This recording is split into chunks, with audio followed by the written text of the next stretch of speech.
He stood at the podium like a savior, flags behind him, cameras flashing, a trembling voice promising hope. Congressman Daniel K. Harlow was praised as a humanitarian, a rising political star entrusted with millions in U.S. welfare and international relief funds. The money was meant to support vulnerable communities at home and fund global initiatives aimed at preventing genocide and mass violence abroad.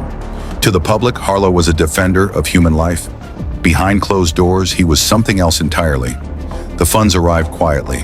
Federal allocations buried deep in budget reports few people read. Officially, they were destined for refugee aid, food corridors, medical supplies, and diplomatic partnerships with foreign nations teetering on the edge of ethnic cleansing. But investigators would later discover that only a fraction of that money ever left the country. The rest vanished, not into secret operations, not into humanitarian missions, into luxury. A $14 million oceanfront mansion in Malibu, hidden behind shell companies.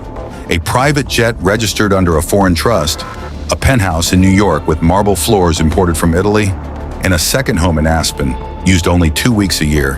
While families overseas fled mass graves, Harlow hosted champagne fundraisers at 40,000 feet. The first crack appeared when a junior analyst at the Treasury noticed something odd.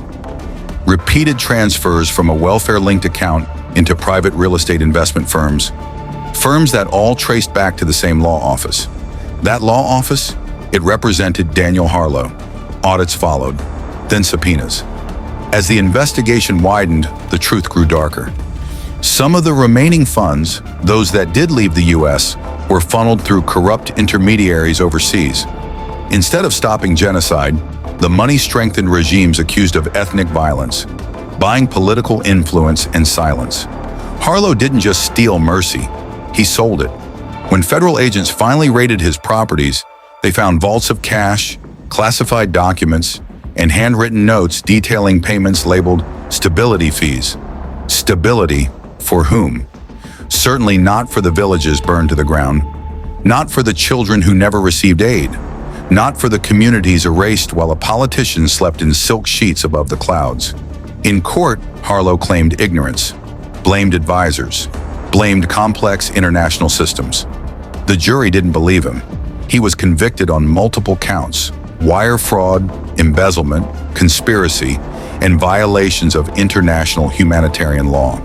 The sentence was long, but for many it wasn't enough, because no prison term could rebuild the lives lost while mercy was being auctioned off to the highest bidder. Some crimes aren't committed with weapons, they're committed with signatures, silence, and stolen compassion, and the dead never get their justice.